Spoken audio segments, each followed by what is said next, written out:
നമസ്കാരം. ഇന്ത്യ ഒടുവിൽ ഇസ്രയേലിന് കൈകൊടുക്കാൻ പോവുകയാണ്. മോദിയുടെ സന്ദർശനം നിർണായകമാകും. വ്യോമ പ്രതിരോധ സംവിധാനമായ അയൺ ഡോം സാങ്കേതിക വിദ്യ ഇന്ത്യക്ക് കൈമാറാൻ തയ്യാറാണെന്ന് ഇസ്രയേൽ കോൺസൽ ജനറൽ യാനിവ് റവാച്ച് വ്യക്തമാക്കി കഴിഞ്ഞു. പ്രധാനമന്ത്രി നരേന്ദ്രമോദിയുടെ ഇസ്രയേൽ സന്ദർശനത്തിന് മുന്നോടിയായാണ് ഈ പ്രഖ്യാപനം ഉണ്ടായിരിക്കുന്നത്. ഇതിനു പുറമെ നിരവധി പ്രതിരോധ ഇടപാടുകളിലും ഇരു രാജ്യങ്ങളും ഒപ്പിട്ടേക്കും. എന്താണ് അയൺ ഡോം എന്നത് ഈ അവസരത്തിൽ വിശദമായി തന്നെ മനസ്സിലാക്കേണ്ടത്.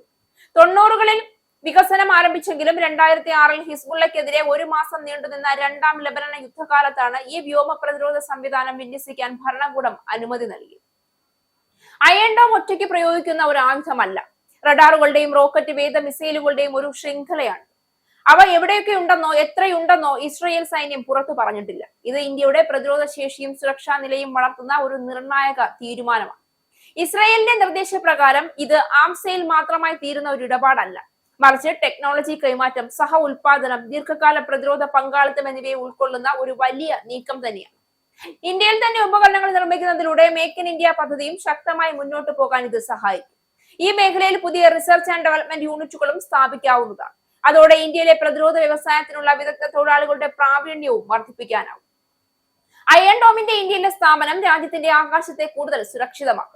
നിലവിലുള്ള പ്രതിരോധ സംവിധാനങ്ങളുമായി ഇതിന്റെ ഇന്റഗ്രേഷൻ ഇന്ത്യയുടെ ആയുധശേഷിയെ വർദ്ധിപ്പിക്കുകയും ഇൻകമിംഗ് റോക്കറ്റുകളെയും ഡ്രോണുകളെയും നേരത്തെ കണ്ടെത്തി തകർക്കാനും സഹായിക്കും. റഡാർ സംവിധാനങ്ങളുടെ ഉയർന്ന കൃത്യത ഭീഷണികളെ മുൻകൂട്ടി കണ്ടെത്തി നീക്കങ്ങൾ സ്വീകരിക്കാൻ രാജ്യത്തിന് കഴിവ് നൽകും. റോക്കറ്റുകൾ ഒറ്റയ്ക്കൊറ്റയ്ക്കല്ല വരുന്നത്. ഒരു വിക്ഷേപണിയിൽ നിന്ന് മാത്രം ഒറ്റ ഫയറിംഗിൽ 40ഓളം റോക്കറ്റുകൾ തീത്തുപ്പി പറക്കും. അങ്ങനെ ഡസൻ കണക്കിന് വിക്ഷേപണികളിൽ നിന്നാണ് നൂറുകണക്കിന് റോക്കറ്റുകൾ ഒരേ സമയം പറന്നു വരുന്നത്. ജനവാസ മേഖലകളെ ലക്ഷ്യമിടുന്ന റോക്കറ്റുകളെ മാത്രം തടയുന്നു എന്നതാണ് ഇതിന്റെ പ്രധാന പ്രത്യേകത. കൂടാതെ എളുപ്പത്തിൽ സ്ഥാനം മാറ്റാനും വിന്യസിക്കാനും സാധിക്കും. അയൺ ഡോമിന് ചില പരിമിതികളുമുണ്ട്. പ്രവർത്തന ചെലവ് കൂടുതലാണ്.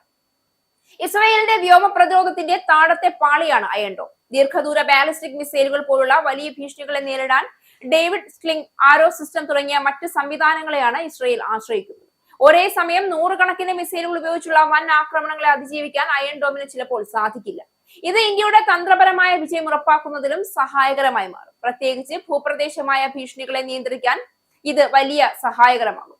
ഈ സാങ്കേതിക വിദ്യയുടെ ഇന്ത്യയിലേക്കുള്ള പ്രവേശനം സാമ്പത്തികമായി തന്ത്രപരമായി വളർച്ചയ്ക്കും പുതിയ അവസരങ്ങൾ ഒരുക്കും.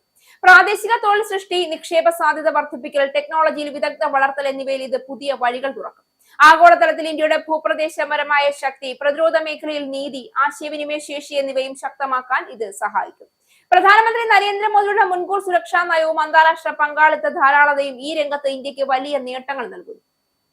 ഇസ്രയേൽ ഇന്ത്യയിലെ പ്രതിരോധ ബന്ധം കൂടുതൽ ശക്തമാക്കുമ്പോൾ ഇന്ത്യയുടെ വ്യോമസേന, പ്രതിരോധ വ്യവസായം, ടെക്നോളജി രംഗങ്ങളെല്ലാം ഗണ്യമായ മുന്നേറ്റം കാണും. ഇന്ത്യക്ക് ഇത് കിട്ടിയാൽ ആകാശ സുരക്ഷ ഉറപ്പാക്കാൻ, ഭീഷണികളെ നേരത്തെ തിരിച്ചറിയാൻ, പ്രാദേശിക വ്യവസായവും തൊഴിൽ സാധ്യതകളും വർദ്ധിപ്പിക്കാൻ, രാജ്യത്തിന്റെ ആഗോള പ്രതിരോധ നില ശക്തമാക്കാൻ എന്നിവയിൽ വലിയ നേട്ടമുണ്ടാക്കാനാവും. ഈ ടെക്നോളജി കൈമാറ്റം ഇന്ത്യയുടെ സുരക്ഷാ ഭാവിയിലും തന്ത്രപരമായ ദിശയിലും ഒരു പുതിയ അധ്യായം തുറക്കുന്നതാണെന്നതാണ് യാഥാർത്ഥ്യം.